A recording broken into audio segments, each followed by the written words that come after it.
Hello everyone, welcome back to the channel. 1 जुलाई 2022 से income tax में 6 बड़े बदलाव होने वाले हैं जिनका आपकी जेब पर भी काफी असर पड़ेगा। तो चलिए स्टार्ट करते हैं आज का वीडियो और देखते हैं कि कौन से 6 बदलाव 1 जुलाई 2022 से जो आपको सबसे इम्पोर्टेंट काम करना है वो है अपने आधार को पैन के साथ लिंक करना। अगर आप 30 जून तक अपने आधार और पैन को लिंक कर लेते हैं तो यहाँ पर आपको 500 रुपए की पेनल्टी देनी होगी, लेकिन अगर आप 30 जून की डेट को क्रॉस कर देते हैं तो 1 जुलाई 2022 से ये पेनल्टी का अमाउंट बढ़कर 1000 रुपए हो जाएगा। अगर आप 1 जुलाई के बाद अपने आधार और पैन को लिंक करेंगे तो आपको यहाँ पर 1000 रुपए की लेट फीस देनी होगी।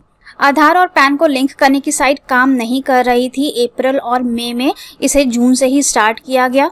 तो हो सकता है ये जो 500 रुपए की पेनल्टी वाला पीरियड है इसको एक्सटेंड कर दिया जाए और आपको आगे भी 500 रुपए की ही पेनल्टी देनी हो, लेकिन फिलहाल अभी ऐसा कोई भी नोटिफिकेशन नहीं है कि इस डेट को इंक्रीज किया जाएगा।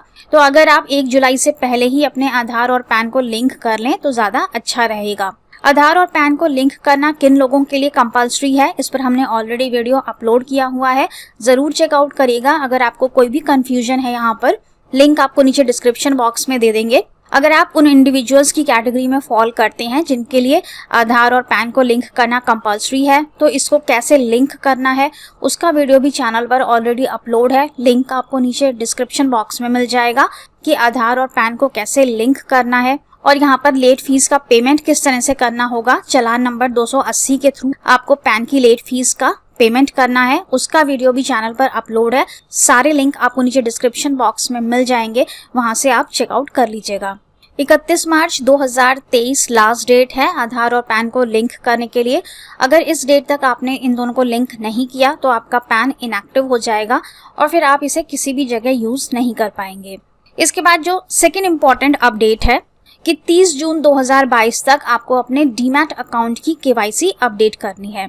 अगर आप शेयर्स में ट्रेडिंग करते हैं तो आपके पास जरूर एक डीमैट अकाउंट होगा और उस अकाउंट को आपको 30 जून 2022 तक अपडेट करना है, अपनी केवाईसी को अपडेट करना है।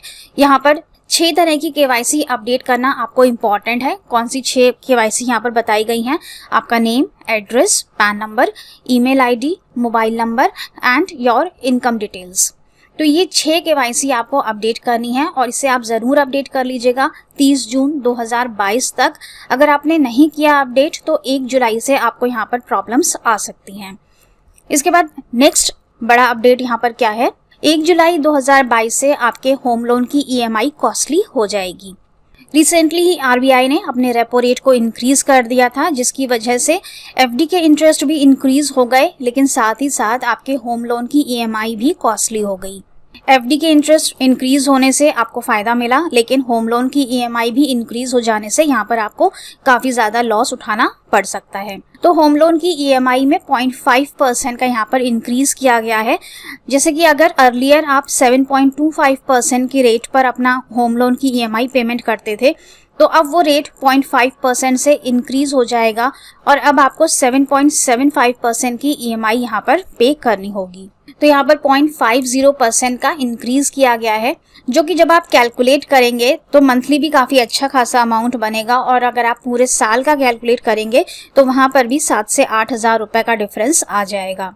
तो होम लोन की EMI महंगी हो जाने से आपकी जेब पर यहाँ पर काफी असर पड़ने वाला है। इसके बाद नेक्स्ट है 1 जुलाई 2022 से एक नया TDS का सेक्शन इंट्रोड्यूस हो रहा है, सेक्शन 194S, जो कि क्रिप्टो करेंसी पर है। अगर आप किसी भी तरह के वर्चुअल डिजिटल असेट या फिर क्रिप्टो करेंसी में ट्रेड करते हैं तो अब यहाँ पर TDS लगेगा 1% के रेट से। TDS सेलर डिडक्ट करेगा, ये बायर को डिडक्ट नहीं करना है। साथ ही आपको चाहे गेन हो या लॉस हो, किसी भी सिचुएशन में इरेस्पेक्टिव ऑफ गेन और लॉस आपका TDS डिडक्ट होगा at the rate of 1%। Crypto currency पर 1% TDS के साथ साथ अब आपको 30% का कैपिटल गेन टैक्स भी देना है अपने क्रिप्टो करेंसी के ट्रांसफर पर। इसके बाद नेक्स्ट है एक और नया TDS का सेक्शन इंट्रोड्यूस होने जा रहा है 1 जुलाई 2022 से, जो कि है बेनिफिट्स और परक्विजिट्स पर। सेक्शन है 194R और यहाँ पर TDS डिडक्ट होगा at the rate of 10% on benefits और परक्विजिट्स गिवन बाय रेसिडेंट और नॉन रेसिडेंट एंटरप्राइज। ये सिर्फ बिजनेसेस के लिए है। अगर बिजनेसेस या एंटरप्राइजेस कोई बेनिफिट्स या परक्विजिट्स ट्रांसफर करते हैं किसी दूसरी एंटरप्राइज को, तब ये टीडीएस डिडक्ट होगा एट द रेट ऑफ 10%। और बेनिफिट या परक्विजिट देने वाली एंटरप्राइज रेसिडेंट भी हो सकती है और नॉन रेसिडेंट भी हो सकती है, लेकिन जो रिसीवर है वो एंटरप्राइज सिर्फ रेसिडेंट ही होनी चाहिए। अगर रिसीवर नॉन रेसिडेंट है तो ये टीडीएस का सेक्शन यहाँ पर एप्लीकेबल नहीं होगा। बेनिफिट्स या परक्विजिट्स कैश में भी हो सकते हैं और काइंड में भी हो सकते हैं।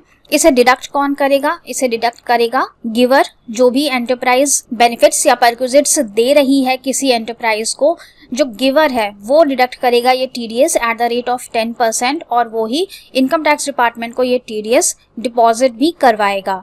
साथ ही यहाँ पर वैल्यू के लिए भी लिमिट बताई गई है। अगर 20,000 रुपए से ज्यादा का बेनिफिट या परक्विजिट है तभी ये सेक्शन एप्लीकेबल होगा। अगर 20,000 से कम का कोई बेनिफिट या परक्विजिट ट्रांसफर किया जा रहा है तब ये सेक्शन एप्लीकेबल नहीं है। फॉर एग्जाम्पल, अगर कोई एंटरप्राइज किसी दूसरी एंटरप्राइज को कोई क्लॉक गिफ्ट करती है, कोई स्मार्ट वॉच गिफ्ट करती है, या फिर कोई भी ऐसा गिफ्ट देती है जिसकी की वैल्यू 20,000 रुपीज से नीचे की है, तो उस पर यह टीडीएस का सेक्शन एप्लीकेबल नहीं है। अगर 20,000 से ऊपर का अमाउंट चला जाता है, जैसे कि बहुत महंगी महंगी चीजें कोई एंटरप्राइज किसी दूसरी एंटरप्राइज को गिफ्ट कर रही है, जैसे कि फॉरेन ट्रैवल गिफ्ट कर दिया या फिर कोई और गिफ्ट जिसकी की वैल्यू 20,000 रुपए से ज्यादा की है, तब जो गिवर एंटरप्राइज है वो टीडीएस डिडक्ट करेगी एट द रेट ऑफ 10%। अब ये टीडीएस कौन से अमाउंट पर डिडक्ट होगा? ये फेयर मार्केट वैल्यू पर डिडक्ट होगा, और ये गिवर एंटरप्राइज के ऊपर है कि वो चाहे तो अपनी जेब से ये पैसा गवर्नमेंट को डिपॉजिट कर सकते हैं, और चाहे तो वो इन टर्न जिसको भी दे रहे हैं उस वाली एंटरप्राइज से ये पैसा लेकर और गवर्नमेंट को डिपॉजिट कर सकते हैं। तो सेक्शन 194R एप्लीकेबल हो रहा है 1 जुलाई 2022 से, जिसमें कि 10% के हिसाब से टीडीएस डिडक्ट होगा बेनिफिट्स या फिर परक्विजिट्स पर, वेदर इन कैश और काइंड। जरूरी नहीं है कि ये कैश में हो, काइंड में हो, तब भी आपको डिडक्ट करना होगा। इसके बाद नेक्स्ट है, अगर आप दिल्ली में रहते हैं और दिल्ली में आपकी कोई प्रॉपर्टी है और उस पर आप प्रॉपर्टी टैक्स पे करते हैं, तो अगर आप 30 जून से पहले अपना प्रॉपर्टी टैक्स पे कर देंगे तो आपको 15% का डिस्काउंट यहाँ पर दिया जा रहा है। जो भी आपकी प्रॉपर्टी टैक्स का अमाउंट है उस पर आपको 15% का डिस्काउंट मिल जाएगा और आपको थोड़ा कम पैसा पे करना पड़ेगा। वहीं अगर आप 1 जुलाई के बाद पेमेंट करते हैं तो यहाँ पर आपको कोई भी डिस्काउंट नहीं मिलेगा और जो भी आपका अमाउंट है वो पूरा आपको पे करना होगा। फॉर एग्जाम्पल, मान लेते हैं कि आप प्रॉपर्टी टैक्स पे करते हैं 10,000 रुपए का, तो अगर आप 30 जून के पहले अपना प्रॉपर्टी टैक्स पे कर देते हैं, आपको यहाँ पर 15% का डिस्काउंट मिलेगा और 10,000 में से 15% लेस करने के बाद आपको सिर्फ 8,500 का ही पेमेंट करना होगा। लेकिन अगर आप 1 जुलाई के बाद प्रॉपर्टी टैक्स का पेमेंट करेंगे तो आपको पूरा 10,000 पे करना होगा। ऐसा सिर्फ ये दिल्ली के अंदर ही रूल निकाला गया है। अगर आप दिल्ली में कोई प्रॉपर्टी होल्ड करते हैं और उस पर प्रॉपर्टी टैक्स पे करते हैं तभी ये रूल एप्लीकेबल है। तो बस फ्रेंड्स, आज के वीडियो में हमने ये 6 रूल्स देखे जो इनकम टैक्स में चेंज होने वाले हैं 1 जुलाई 2022 से। आई होप कि वीडियो आपके लिए यूजफुल रहा होगा। कोई कमेंट या क्वेरी हो तो आप नीचे हमसे कमेंट बॉक्स में पूछ सकते हैं। Thank you so much for watching this video. Video अच्छा लगा हो तो चैनल को सब्सक्राइब करना मत भूलिएगा, लाइक एंड शेयर कर दीजिएगा। आज के लिए बस इतना ही। मिलते हैं नेक्स्ट वीडियो में। Bye bye.